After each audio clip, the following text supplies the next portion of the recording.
নমস্কার সকলকে স্বাগত জানাচ্ছি প্রেত কাহিনীর 108তম এপিসোডে। আগের সপ্তাহেই বলে রেখেছিলাম একটা নতুন চমক নিয়ে আসতে চলেছি প্রেত কাহিনীতে, যেটা কিনা আমি এবার থেকে তোমাদের সঙ্গে এরকম সামনাসামনি এসে ঘটনা বলবো। সেটা প্রত্যেক উইকে পসিবল না হলেও চেষ্টা করব মাঝে মাঝেই মাসে 2টো কিংবা 1টা করে এরকম লাইভ আমার ঘটনা তোমাদের সঙ্গে শেয়ার করার। এবং বহুবার ধরে আমি প্ল্যান করি, কিন্তু সেটা আমি সাকসেসফুলি রান আউট করতে পারি না। তোমরা এর আগে আমার অনেকগুলো পডকাস্ট দেখেছো যে আমি অনেকের চ্যানেলে গিয়ে পডকাস্টে আমার সাথে ঘটে যাওয়া ঘটনা এবং আরও নতুন কিছু পডকাস্ট খুব ভেরি সুন রিলিজ হতে চলেছে, সেগুলো আমার অনেক সাবস্ক্রাইবার বন্ধুদের সাথে ঘটে গেছে, সবটাই তোমাদের সঙ্গে শেয়ার করেছি। তা আজকের ঘটনাটা ঠিক করেছিলাম যে এইভাবেই নতুন কিছু নিয়ে, নতুন একটা চমক নিয়ে আমি তোমাদেরকে ঘটনাটা শোনাই, আর সেটাই শর্ট আউট করে দিয়ে আমি চলে এসেছি। এই ঘটনাটা যিনি আমাকে পাঠিয়েছেন তিনি বারবার বলেছে, অলিভিয়া আমার নাম এবং এই ঘটনাটা যে জায়গাটিতে ঘটেছে দুটোই কিন্তু তুমি তোমার সাবস্ক্রাইবার বন্ধুদের সঙ্গে শেয়ার করো। আর আমি হয়তো গুছিয়ে তোমাকে ফোনে ঘটনাটা বলতে পারছি না, তুমি একটু গুছিয়ে তোমার মতো করে তোমার বন্ধুদেরকে ঘটনাটা বলে দিও। ঠিক উনি যেমন ভাবে আমাকে ঘটনাটা বলেছে আমি ঠিক তেমন ভাবেই তোমাদেরকে ঘটনাটা বলছি। কিন্তু তার আগে সকলকে জানিয়ে রাখতে চাইছি, তোমরা নিচে দেওয়া ডেসক্রিপশনে যে ডিটেলস গুলো দেওয়া রয়েছে সেই ডিটেলসে গিয়ে আমাকে ঘটনা পাঠিয়ে ফেলতে পারো। এবং নিচে দেখে নাও, এখানে একদম আমার ভিডিওর নিচে একটা কন্ট্যাক্ট নাম্বার যাচ্ছে, সেই নাম্বারটাতে তোমরা কিন্তু আমাকে কন্ট্যাক্ট করতে পারো ঘটনা রিলেটেড কিছু জিজ্ঞাসা করার জন্য এবং ঘটনা শেয়ার করার জন্য। আচ্ছা, অনেক কথা হয়েছে, আবার কথা শেষে বলবো। এখন ঘটনাটা তোমাদের সঙ্গে চটপট করে শেয়ার করে নিই। প্রায় 2 বছর কি 3 বছর আগে ওনার সঙ্গে ঘটনাটা ঘটে গেছে। ভদ্রলোক একটি, আমি ফার্স্টে ওনার নামটা এখানে বলে রাখতে চাইছি, ওনার নাম হচ্ছে সৈকত দে এবং উনি থাকেন হচ্ছে কলকাতার একটি জায়গাতে। আমি সেই প্রপার জায়গাটা বলছি না, বাট যেখানে ঘটনাটা ঘটেছে সেই জায়গাটা বলবো। তার একটা ছোট্ট ফ্যামিলি ছিল, তার মা, বাবা, তার ওয়াইফ এবং তার 2 কন্যা। বড়জন চাকরি সূত্রে দিল্লিতে কাজ করত এবং ছোটজন পড়াশোনা করছিল কলকাতাতেই। বছরের শেষে গিয়ে তারা ঠিক করে যে কোনো একটা জায়গায় তারা ঘুরতে যাবে। আমরা নর্মালি চিন্তা করে থাকি যে বছরের শেষে কোথাও একটা ঘুরতে যাব, ঠিক ওনারাও ওইভাবেই চিন্তা করেছিল যে তারা কোথাও একটা ঘুরতে যাবে। তা ঘুরতে যাবে কোথায়? তো অফিসে কিছু কলিগস ছিল তার, সেই ভদ্রলোক সেই অফিসে যায় এবং তার কলিগসদেরকে জিজ্ঞাসা করে, তোমাদের যদি কোনো জায়গা জানা থাকে আমাকে একটু শেয়ার করো না, তাহলে আমি আমার ফ্যামিলি নিয়ে একটু ঘুরতে যাব। তার মধ্যে দিয়ে একজন ভদ্রলোক, তার ভীষণ ঘনিষ্ঠ ছিল, সে তখন আসে, এসে বলে যে তুমি এত দ্বিধাবোধ কেন করছো, তুমি এক কাজ করো, তুমি হায়দ্রাবাদ ঘুরতে যাও, ওখানে আমার একটি ফ্ল্যাট কেনা রয়েছে এবং আমার একটি বাড়িও রয়েছে, দুটোর মধ্যে যে কোনো একটাতে তোমরা থাকতে পারো। ফ্ল্যাটটা নিলে একটু ভিতরের দিকে থাকতে হবে লোকালিটির থেকে, আর বাড়িটা নিলে একদম লোকালিটির মধ্যে থাকতে পারবে। তো যাই হোক, তখন ওই ভদ্রলোকটি বলে যে ঠিক আছে, তোমার কথা তো শুনলাম, বাড়িতে কি একটু আলোচনা করি, আমার 2 মেয়েকে জিজ্ঞাসা করি, যদি ওরা রাজি থাকে তাহলে নিশ্চয়ই ওখানে যাব। বাড়িতে ওই ভদ্রলোক আসেন, এসে তার ফ্যামিলিকে জিজ্ঞাসা করে যে তোমরা কি রাজি আছো, এরকম আমি ঠিক করেছি হায়দ্রাবাদ যাব, ওখানে আমাদের হোটেল ভাড়াটা লাগছে না। কারণ ওই ভদ্রলোক, আমি ওনার নামটা এখানে নিচ্ছি না, কিছু কারণ বিশেষের জন্য উনি মানা করেছিলেন। তা ওই ভদ্রলোক, তার এরকম একটা গেস্ট হাউস রয়েছে, সেখানে আমরা বাগান বাড়ির মতন সাজানো, ওখানে থাকবো। তা তার বউ বলে যে ঠিক আছে তাহলে তাই, তাহলে বড় মেয়ে আসছে, তাহলে ওকে জিজ্ঞাসা করো ও যাবে কিনা। তা ভদ্রলোক বলে কেন যাবে না, ও ঘুরতে আসছে আমাদের বাড়িতে, ঠিক কথা, কিন্তু ওখানে আমরা যাব 1 সপ্তাহ থাকবো, চুটিয়ে মজা করব। তার কিছুদিন পরেই তার বড় মেয়ে দিল্লি থেকে কলকাতায় আসে এবং এসে ফ্যামিলির সঙ্গে কিছুদিন টাইম স্পেন্ড করার পর তখন তার বাবা তার ডিসিশনটা জানায় যে এবছর আমরা কিন্তু হায়দ্রাবাদ ঘুরতে যাবো, তুই যাবি তো? তার বড় মেয়ে একটু দ্বিধাবোধই করে যে না বাবা আমি যাব না, কারণ আমার ইচ্ছা করছে না, আমার মনে হচ্ছে না আমি বাড়ি ছেড়ে কোথাও যাই, বহুদিন পর এসছি তোমাদের সঙ্গে, এই 20টা দিন তোমাদের সঙ্গে ছুটিতে কাটাতে চাইছি। তো তার বাবা তখন বলে যে না না, তোকে নিয়েই যাবো, 1 সপ্তাহ কাটিয়ে আয়, তারপরে তো বাড়িতেই থাকবি। তাই এই সমস্ত কথাবার্তা বলার পর ওই ভদ্রলোক অফিসে যায়, গিয়ে তাকে বলে তার কলিগকে যে হ্যাঁ তুমি তোমার চাবিটা দিও আর তাহলে কথা হবে। তখন সেই ভদ্রলোক বলেন যে আজকে তুমি চাবিটা নিয়ে আসেনি, তাহলে আজকে সন্ধ্যাবেলা আমার ছেলেকে নিয়ে তোমার বাড়িতে যাব এবং চাবিটা দিয়ে আসবো। তা যাই হোক, সে ভদ্রলোক তার ছেলেকে নিয়ে যখন যাবে বলে, তখন ওই লোকটি একটু ইতস্তই বোধ করে যে কেনই বা তোমার ছেলেকে নিয়ে আমার বাড়িতে আসবে। তো যাই হোক, সে ভদ্রলোক বাড়ি চলে যায় এবং তার কলিগ সন্ধ্যাবেলায় চাবি নিয়ে তার বাড়িতে আসে। বৌদি, চাবিটা নিয়ে এসেছি, আপনারা আমার গেস্ট হাউসে যাচ্ছেন, বাগান বাড়ি ঘুরবেন, আমার খুব ভালো লাগলো, কেমন লাগলো কিন্তু এসে অবশ্যই জানাবেন। তখন ওই ভদ্রলোকটি বলেন যে ঠিক আছে, নিশ্চয়ই আমরা ঘুরে আসি। তার ওয়াইফও বলে যে হ্যাঁ দাদা, আমরা ঘুরে আসি, আশা করছি ভালো লাগবে। আপনার গেস্ট হাউস তো শুনেছি এবং দেখেওছি কিছু ফটোতে, সুন্দরভাবে সাজানো গোছানো। এই কথাবার্তা বলার পর তারা একদিনকে ফ্লাইটে রওনা দিয়ে দেয় হায়দ্রাবাদের উদ্দেশ্যে। বাড়িতে যাওয়ার পর ওখানে একজন কেয়ারটেকার ছিলেন, আর একজন কাজের মাসি থাকতেন রান্না বান্না করে দেওয়ার জন্য, আর একজন মাসি ছিলেন ঘর মোছা বাসন মাজার জন্য। ওনারা গিয়ে পৌঁছান এবং পৌঁছে ওখানের পরিবেশটা খুব ভালো লাগে। প্রথম দিন যখন ওরা ওখানে যায়, ওরা দেখে যে 3 BHK ঘর, নিচে একটা ডাইনিং স্পেস রয়েছে বড়, একটি কিচেন আর বেডরুম দুটো, ওপরে একটা বেডরুম নিচে। নিচের বেডরুমটাতে কেয়ারটেকারটি থাকতেন আর ওপরে দুটো বেডরুম পুরো ভ্যাকেন্ট পড়েছিল। তা তখন তার মা বাবা বলে যে দুটো মেয়ে যে গেছিল তারা বলে যে তাহলে আমি আর বোন একটাতে থাকি। তখন তার মা বাবা বলে হ্যাঁ আমরা দুজন এখানে থাকছি আর তোরা 2 বোনে এই পাশের ঘরটাতেই থাক, কোনো অসুবিধা নেই। অদ্ভুত ভাবে মেয়েটা যে ঘরটা নিয়েছিল তার সঙ্গে অ্যাটাচ একটি ব্যালকনি ছিল এবং পাশে ভীষণ সুন্দর সুইমিং পুল সমেত একটি সুন্দর গোছানো বাগান ছিল। রাত্রিবেলায় প্রথম দিনকে মেয়েটি বাইরে যায় এবং একটা অ্যাডাল্ট মেয়ে, তার বয়ফ্রেন্ড হতেই পারে, সে রাত্রিরে তার বয়ফ্রেন্ডের সঙ্গে কিছু কোয়ালিটি টাইম ফোনে স্পেন্ড করে এবং কথাবার্তা বলে সে রুমের মধ্যে যখন আসে, রুমটা লক করে, সে একটা কান্নার আওয়াজ শুনতে পায়, অদ্ভুত একটি কান্নার আওয়াজ। তো মেয়েটি আবার ব্যালকনিতে যায় দরজাটা খুলে এবং দেখে যে অদ্ভুতভাবে কেউ নেই। আবার সে চলে আসে রুমের মধ্যে লক করে ঘুমিয়ে পড়ে। দ্বিতীয় দিন সকালবেলায় যখন ঘুম থেকে ওঠে এবং তারা ঠিক করে যে গোলকোন্ডা ফোর্ট আরো অনেক জায়গা রয়েছে, তারা ওগুলো ঘুরতে যাবে। তারপরে ওরা গোলকোন্ডা ফোর্টে ঘুরতে যায় এবং ঘুরতে গিয়ে ওরা বাড়ি ফিরে আসে। আরো কিছু সাইট সিন ছিল, সেগুলো ওরা ঘুরতেই গিয়েছিল। এক্সাক্ট আমার নামগুলো এখন মনে পড়ছে না, যদিও আমি ওখানে কখনো ঘুরতে যাইনি। তো সেখান থেকে ঘুরে আসে বাড়িতে, এসে তারা ঠিক করে যে বাইরে থেকে কিছু খাবার দাবার কিনে নিয়ে যাব, আর বাড়িতে 2টো কাজের মাসি রয়েছে এবং কেয়ারটেকার দাদার জন্য কিছু খাবার দাবার নিয়ে বাড়িতে আসবো, তাতে তারাও একটু মজা পাবে যে আমরা গিয়ে তাদেরকেও একটু খুশি করতে পেরেছি। তো যাই হোক, তারা খাবার টাবার কিনে নিয়ে বাড়িতে আসে এবং বাড়িতে এসে খাওয়া দাওয়া করে যে যার রুমে যায়।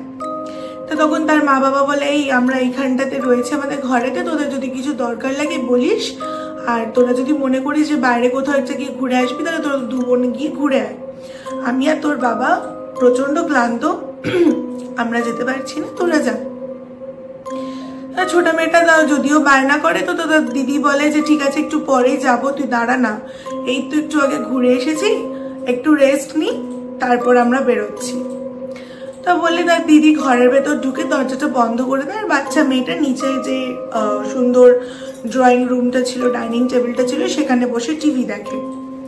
তার সাথে সাথে আরো যে 2টো মাসি ওখানে কাজ করতো তারা ওই বাচ্চাটার পাশে বসছিল। বাচ্চা বলতে খুব যে ছোট মেয়েটা ছিল তা কিন্তু নয়, কলেজে পড়া মেয়ে। এবার মেয়েটা ফোনে কথা বলতে বলতে তার যে বয়ফ্রেন্ড ছিল, আমরা নর্মালি ভিডিও কল করলে আমাদের স্ক্রিনটা ছোট থাকে এবং অপোনেন্ট সাইডে যার সাথে কথা বলছি তার স্ক্রিনটা ব্রড থাকে। মেয়েটি ভিডিও কলে যখন কথা বলছিল, কথা বলতে বলতে হঠাৎ করে তার বয়ফ্রেন্ড বলে যে তোমার পিছনে কি তোমার বোন বসে আছে? মেয়েটা অদ্ভুত ভাবে ছেলেটার দিকে তাকিয়ে বলে কই না তো। এরম পিছনে যখন ঘোরে তখন কাউকেই দেখতে পায় না। তা মেয়েটা একটু ইয়ে করেই বলে কি দেখছো তুমি, ভুলভাল দেখছো, কেউ না।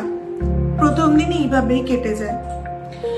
দ্বিতীয় দিন মেয়েটা চুল শুকানোর জন্য ব্যালকনিতে যায় রাত্রিবেলায়, কারণ সারাদিন ঘুরে আসার পর খুবই টায়ার্ড। আর যেহেতু হায়দ্রাবাদ প্রচন্ড টেম্পারেচার হাই থাকে, ওখানে গরমটাই বেশি, তা সেক্ষেত্রে ওখানে গরমের জন্য বাইরে দিয়ে ঘুরে টুরে এসেছে, গা হাত পা ধুয়ে চান টান করে বাইরেটাতে গেছে। তখন দেখতে পাচ্ছে বাইরে ঠিক ওই সুইমিং পুলের পাশেই একটা দোলনা ছিল, সেই দোলনাটার মধ্যে কেউ একজন যেন দুলছে, কোন একটি মহিলা। মেয়েটা কে ওখানে যখন বলে কোনো সাড়া শব্দ পায় না। মেয়েটা ওপর থেকে সিঁড়ি দিয়ে নিচে যায়, নিচে গিয়ে দেখে যে কেউ নেই, অদ্ভুত ভাবে দোলনাটা কন্টিনিউ দুলে যাচ্ছে। মেয়েটা অবজার্ভ করে কিছু একটা জিনিস দিয়ে, কাউকে কিছু না বলে সে আবার নিজের রুমে চলে আসে। এবার মেয়েটা ফোন ঘাঁটছিল, আর বোনটা মনে হয় বাবা মায়ের রুমে ছিল বা কিছু একটা ছিল। ঘরের মধ্যে মেয়েটা খাট থেকে উঠে যখন আবার চুলটা ঠিক মতন করে আঁচড়ানোর জন্য ড্রেসিং টেবিলটার কাছে যায়, তখন দেখে ছোট বোনটা বিছানার ওপর বসে ওকে দেখে খুব হাসছে। তো বলছে কি রে, তুই পাগলের মতন আমাকে দেখে ওরকম হাসছিস কেন? মেয়েটা যখন চুল আঁচড়াতে আঁচড়াতে দেখছে যে ও কন্টিনিউ হেসে যাচ্ছে, ও মাথাটা ঘুরিয়ে দেখছে ওর বোন নেই, বিছানায় কেউই নেই অদ্ভুত ভাবে। মেয়েটা ঘর থেকে বেরিয়ে গিয়ে বলে কি রে, তুই ঘরের মধ্যে এক্ষুনি ছিলিস, আমি তোকে কন্টিনিউ জিজ্ঞাসা করছি তুই হাসছিস কেন, তুই কোনো উত্তর দিচ্ছিস না তো। তখন মেয়েটার বাবা একটু গম্ভীর গলাতে বলে তুই আবল তাবল বকছিস, তোর বোন তো আমাদের কাছে এখানে বসে বসেই গল্প করছিল, তুই ঘরের মধ্যে একা ফোন ঘাটছিলি বলে, তা ও কখন গেল তোর ঘরেতে? মেয়েটা আর কোনো কথা বলেনি, মেয়েটা চুপ হয়ে গেছে। পরের দিনকে আবার সেম ঘটনাটাই ঘটেছে। মেয়েটা তার বয়ফ্রেন্ডের সাথে কথা বলছিল, তখন দেখতে পাচ্ছে মেয়েটার দরজার দিকে পিঠ করে বসেছিল আর মুখটা জানলার দিক করে রাখা ছিল। ওর বয়ফ্রেন্ড আবার ফোন করে বলে যে তোমার বোন আবার উকি মারছে কেন গো দরজা দিয়ে? মেয়েটার মাথায় যে সেটাও নেই যে মেয়েটা ঘরের দরজা সেদিনকে বন্ধ করে ছেলেটার সাথে ফোনে কথা বলছিল। মেয়েটা পিছন দিকে এরকম তাকায়, তাকিয়ে দেখে যে সত্যি অদ্ভুত ভাবে দরজাটা এতটা গ্যাপ, আর কিন্তু কেউ নেই ঘরের মধ্যে, মেয়েটা একা। ছেলেটাকে বলে যে আমি তো একা, পিছনে তো আমার বোন নেই। তখন বলছে না তোমার পিছনে বোন আছে, তুমি ভালো করে দেখো, আমি দেখতে পাচ্ছি তোমার বোন উকি মেরে মেরে পালিয়ে যাচ্ছে, এই তো আবার গেল। মেয়েটা ঘাট থেকে নেমে সত্যি সত্যি এসে দেখে যে না কেউ নেই। মেয়েটার মা বাবা মেয়েটার বাগানের মধ্যে ঘুরছে, ছোট বোনটা। মেয়েটা একটু ভয় পেয়ে যায় যে এটা কি হচ্ছে আমার সঙ্গে, আর এটা এক দুবার না, এটা বারবার হচ্ছে, কিন্তু আমার সাথে এই জিনিসটা হচ্ছে। মেয়েটা কোনো কথা কাউকে কিছু না বলে চুপ করেই থাকে। তখনও রাত্রিরে ডিনারের পর আবার যখন ঘুমোতে যায় রুমের মধ্যে, তখন আবার একটা খুব মৃদু কান্নার আওয়াজ আসছে, আর দোলনা যে দুলছে কচকচ করে একটা আওয়াজ হচ্ছে।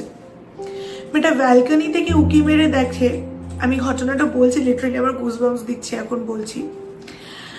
তো মেয়েটা তখনও দেখে যে মহিলাটিকে ডে ফার্স্ট দেখেছিল কাঁদছিল, সেই মহিলাটি আবার ওখানে বসে কাঁদছে। মেয়েটা আর কোনো কথা না বলে মেয়েটা সিঁড়ি দিয়ে ডাইরেক্ট নেমে গিয়ে ওইখানে যায় এবং দোলনাটিতে যে মেয়েটি দুলছিল তার কাঁধের মধ্যে হাত রাখে। হাত রাখার সাথে সাথেই সে বিভীষিকা মুখটা যখন তার দিকে ঘোরে, সে ওই মুখটা দেখে আর নিজেকে ঠিক না রাখতে পেরে সে তখন ওখানেই সেন্সলেস হয়ে যায়। পরের দিন যখন সকালবেলা হয় তখন বাড়ির লোকেরা সবাই দেখে ওকে রুমের মধ্যে নিয়ে গিয়ে শুইয়ে রাখে। ও যখন জ্ঞান ফেরে ও তখন দেখে ওর সারাউন্ডিং এ ওর বাবা মা, ওর বোন এবং বাড়িতে যে কাজের লোকগুলো ছিল তারা এবং কেয়ারটেকারটা ওকে ঘিরে দাঁড়িয়ে। মেয়েটিকে জিজ্ঞাসা করে যে কি হয়েছিল রাত্রিবেলায় তুই ওখানে ঘুমোচ্ছিলিস, আর তোর এতটা ঘুম যে তোকে বাড়িতে ঘরে নিয়ে এসছি, মুখে চোখে জল দিয়েছি। তখন মেয়েটা সমস্ত কথাটা বলে বাবা মাকে যে জানো এরকম এরকম ঘটনা আমার সঙ্গে বেশ 2-4 দিন ধরে ঘটছে। মেয়েটার বাবা মা কিছুতেই বিশ্বাস করে না, এবং মেয়েটার বাবা একটু গম্ভীর টাইপের লোক ছিলেন। তো সেই ভদ্রলোক তখন বলে যে কি সব বকছিস, আজকালকার শিক্ষিত মেয়ে হয়ে সায়েন্স নিয়ে পড়াশোনা করেছিস, চাকরি করছিস, একা দিল্লির মতন জায়গাতে থাকছিস, আর তুই কিনা এইসব ভূত প্রেতে বিশ্বাস করিস? ধর এসব ভুলভাল কথা, এসব মাথায় রাখিস না, যত সব এগুলো আজগুবি কথাবার্তা এগুলো বিশ্বাস করবি না। মেয়েটা কিছুতেই তার বাবাকে মানে কনভিন্স করতে পারছিল না যে ওটা সত্যি তার সঙ্গে এই জিনিসগুলো ঘটছিল। মেয়েটার মাও তখন মেয়েটাকে বুঝিয়ে বললো যে ছাড়, যা দেখেছিস দেখেছিস, ঠিক আছে। পরের দিন দুপুরবেলায় মেয়েটা খাওয়া দাওয়া করে ছাদের মধ্যে যায় এবং চুল খুলে বেশ খানিকক্ষণ দাঁড়িয়ে থাকে। দাঁড়িয়ে থাকার পর অনেকক্ষণ সময় হয়ে যাবার পর যখন মেয়েটা ছাদ থেকে আর নিচের দিকে নামছে না, মেয়েটার বোন যায় মেয়েটাকে ডাকতে। মেয়েটার বোন যখন মেয়েটাকে ছাদের মধ্যে যায় ডাকতে, একটা কেমন যেন কচকচ করে আওয়াজ হচ্ছে এরকম একটা সাউন্ড শুনতে পায়। তো দেখছে দিদির এরকম চুলটা পুরো এলো করে খোলা, দিদি দাঁড়িয়ে রয়েছে একা ছাদের মধ্যে, পিছন দিক করে ঘুরে, মানে ফ্রন্ট সাইডটা ছিল সুইমিং পুলের দিকে আর পিছন দিক করে এরকম দাঁড়িয়ে রয়েছে। এটা একটু পা টিপে টিপে যায় ছোট বোনটা ভয়তে, কারণ দিদির মুখ থেকে ওই ঘটনাগুলো শুনেছে, ওরও একটা মনে আতঙ্ক হয়েছে।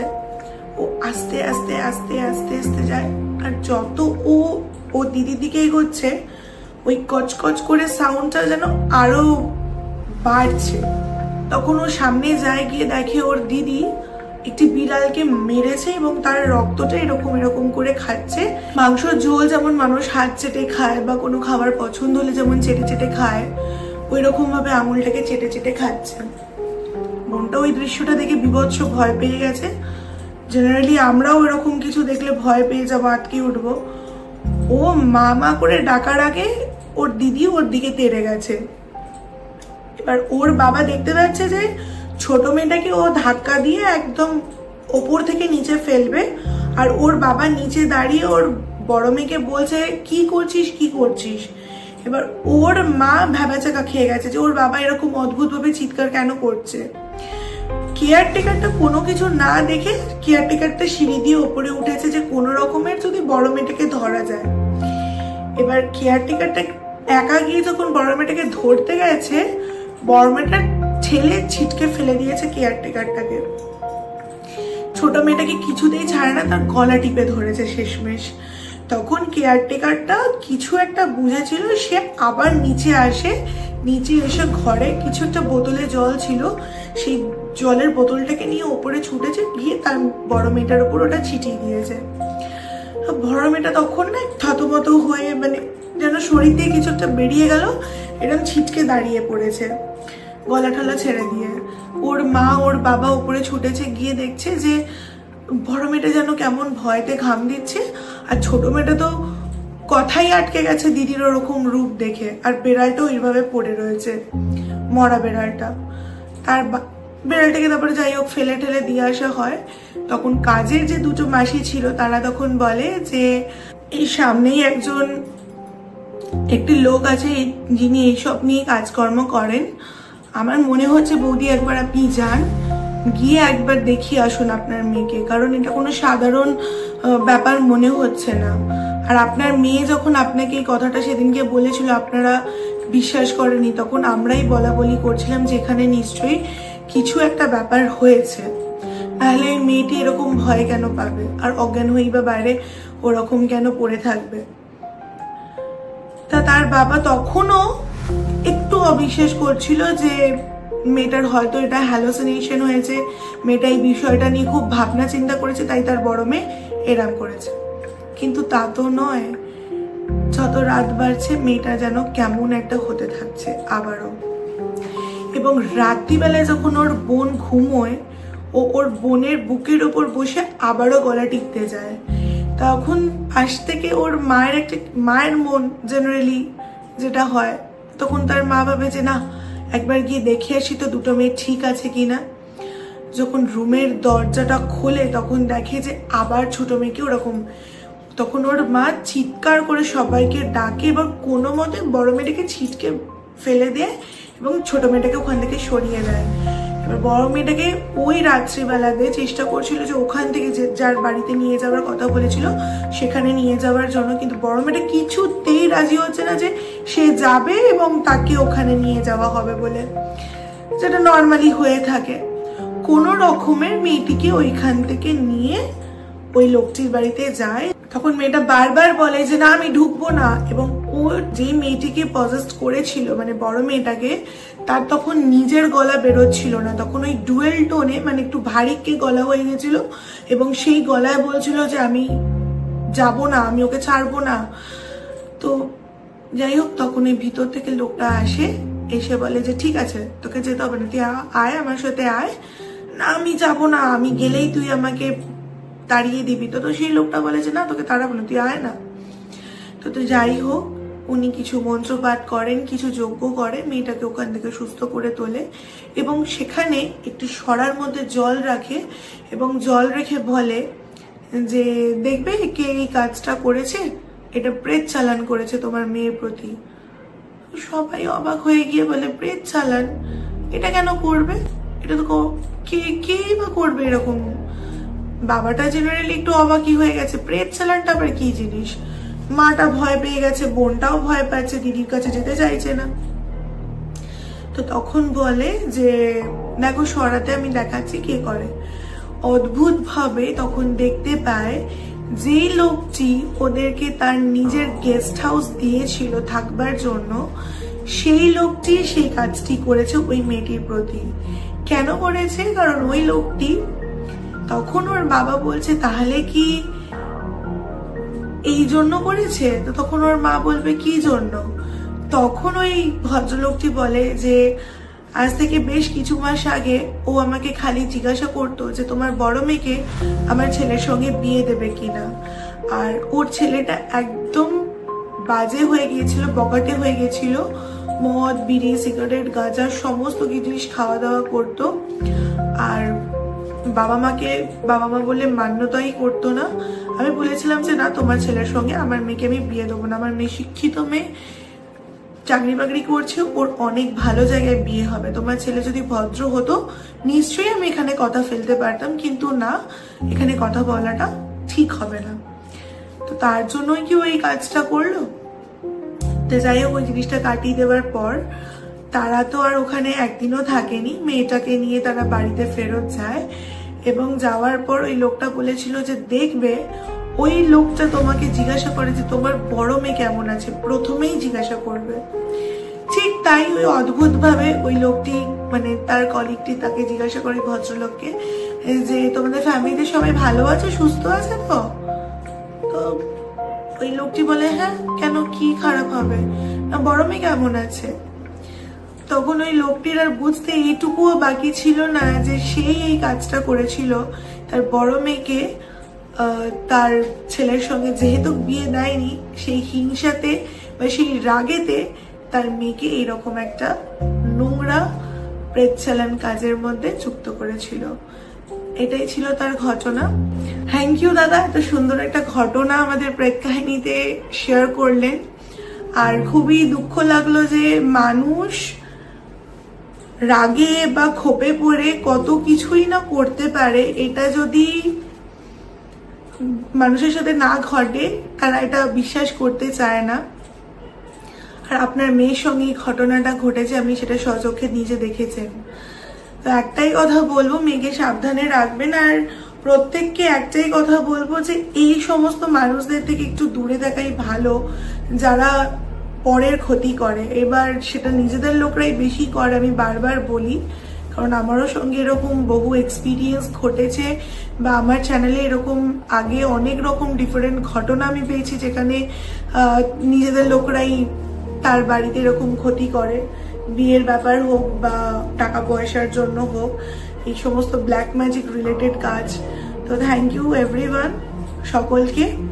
আর প্রত্যেকবারের মতন ঘটনা শেষে একটাই কথা বলবো, প্রেত কাহিনী কিন্তু কোনো কুসংস্কার, অন্ধবিশ্বাস এবং কোনো কালো জাদুকে প্রমোট করে না, এবং কোনো জাতি নিয়েও ভেদাভেদ করে না, এবং কোনো নেশা জাতীয় জিনিসকে নিয়েও প্রমোট করে না। যাই হোক, এগুলো শুধুমাত্র ঘটনা রিলেটেড, যেহেতু আমাকে মানুষজন পাঠায় আমি আপনাদেরকে শোনাই। আশা করছি আপনাদের ঘটনাটা ভালো লাগবে এবং আমি চেষ্টা করব এরকম অন ক্যামেরা এসে তোমাদের সঙ্গে এইরকম ভাবে আড্ডা দিয়ে একটা ঘটনা শেয়ার করব। আর খুব খুব খুব শিগগিরই কিন্তু প্রেত কাহিনী তে নতুন আরেকটা জিনিস আসতে চলেছে, সেটা হচ্ছে পডকাস্ট। এবং যারা যারা ইন্টারেস্টেড আছো যে হ্যাঁ আমাদের সাথে পডকাস্ট করবে, অবশ্যই আমাদের সাথে কন্ট্যাক্ট করো।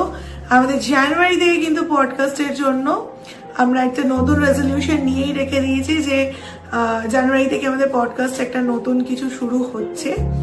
আর সেখানে কিন্তু আমি হোস্ট করতে পারি বা কখনো কখনো আমার হাজব্যান্ড শুভম ও হোস্ট করতে পারে।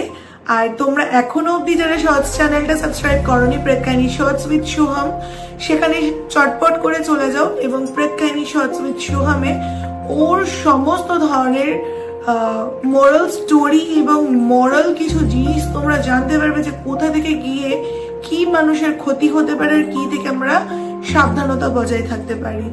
নতুন অনেকদিন ধরে ওর কিছু কাজের জন্য ও ভিডিও দিতে পারেনি, এক্সট্রিমলি সরি ফর দ্যাট, কিন্তু চেষ্টা করছি নতুন ভিডিও তোমাদের সামনে তুলে ধরার জন্য। আশা করছি তোমাদের খুব ভালো লাগবে। আর আমিও চেষ্টা করব নতুন নতুন অনেক কিছু প্রেত কাহিনীকে দেওয়ার, যেগুলো তোমরা ভীষণ ভালো করে এন্টারটেনমেন্ট হিসেবে নিতে পারবে। এভরি সানডে তোমাদের জন্য নতুন ঘটনা আসছে। নেক্সট সানডেও একটা নতুন ঘটনা আসতে চলেছে, তার জন্য অপেক্ষায় থাকো। আর ঘটনাটা আমি শেষ করছি, আর একটা লাস্ট কথা বলে যাচ্ছি, সেটা হচ্ছে কারা কারা কোথা থেকে শুনছো নিশ্চয়ই কিন্তু কমেন্ট বক্সে আমাকে লিখে জানাবে যে কিরকম লাগলো স্টোরিটা। Thank you.